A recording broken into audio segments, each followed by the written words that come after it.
Nderuar shikues, jemi rikthyer sërish në studio, siç thamë edhe për bisedën e fundit për këtë ady weekend për ditën e sotme, pra për të shtunën, ndërkohë që jashtë bie një shi pafund, dhe shpresoj që kjo do të na ketë siguruar edhe më tepër shikues. Të ftuarit e kanë patur të vështirë, por për fat të mirë kemi sportistë në studio që mund të vrapojnë, të bëjnë sprinte edhe të vinë në kohën e dur në mes të këtij shiu, siç është ditëmarrja. Pavarësisht kushteve të rëndura atmosferike, mjafton dëshira për të qenë prezent, edhe unë vi me shumë kënaqësi në studion tuaj. Ditëmarrë, është vërtet shumë kënaqësi edhe për ne që të kemi, dhe faleminderit për sakrificën. Me këtë rast e vërtetova dhe formën tënde fizike, se duke qenë trajner vetëm mas formën fizike të futbollistëve. Jam edhe vetë mirë fizikisht, kështu që një trajner i mirë duhet servitet vetë. Po. Kështu që në gjitha nivelet më të larta të futbollit të botëror sot, po të shohësh, të gjitha trajnerët janë fit, kështu që edhe unë kam për detyrë që të jem fit dhe të ruaj kilogramët, sepse kilogramët dhe shumë janë armik për shëndetin. Ne të testuam edhe pam që ishe shumë në rregull. Ndërkohë, përsa duam të flasim për kampionatin shqiptar të futbollit, pra përsa i përket futbollit, ai që mund të jetë takimi më i rëndësishëm, pasi është takimi i të premtes Tirana dhe Partizani, e kam gabim, derbi tyre, derbi zemrës. Derbi, po që ka humbur pak shkëlqimin. Ka humbur pak shkëlqimin sepse me 4 vite, 5 vite mendoj që ka pas një regres. Regresi pasqyrohet qartë që tek shkallët e stadiumit. Mos harrojmë që para 5 sezonësh ose 4 sezonësh gjithmonë kishin sold out biletat e stadiumit kombëtar Air Albania. Sot me vështirësi sigurojnë 9 deri në 10.000 spektator. Çka do thotë që edhe ka rënë shumë interesimi, por dhe cilësia në fushë. Me vjen keq, por mos harrojmë si Tirana, si Partizani, po kalojmë kohë të vështira. Dhe për këtë arsye kanë humbur tifozët, apo tifozët vazhdojnë atë rrjedhjen dhe humbjen për shkak të biletave në stadiume me radhë? Është zhgënjimi apo është fakti që nuk arrin dot të aksesojnë ata të cilët janë tifozë të vërtet? Arsyeja kryesore mendoj që është ajo çka pasqyrojnë futbollistët në fushën e lojës, sepse kur prodhohet shumë futboll i bukur dhe cilësor, normalisht edhe njerëzit vinë me shumë kënaqësi, mos harrojmë që edhe stadiumi kombëtar është një standard i evropian.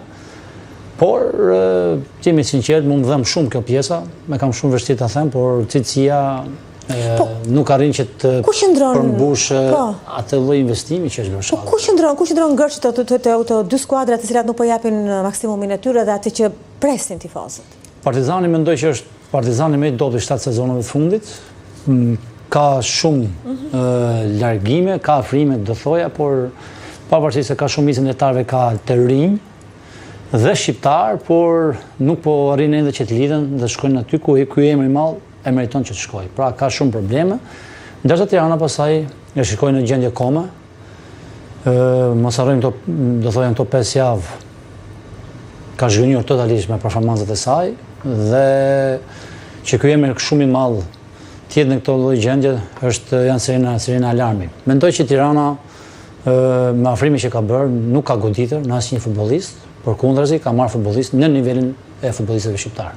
Po mirë, përveç Tiranës dhe Partizanit kemi dhe Dinamon që në të vërtet bëri një paraqitje mjaft të mirë në fushën evropiane, por përkundrazi këtu në kampionat ka vështirësitë e veta. Pse humbi magjin ekipi i Lirdajës?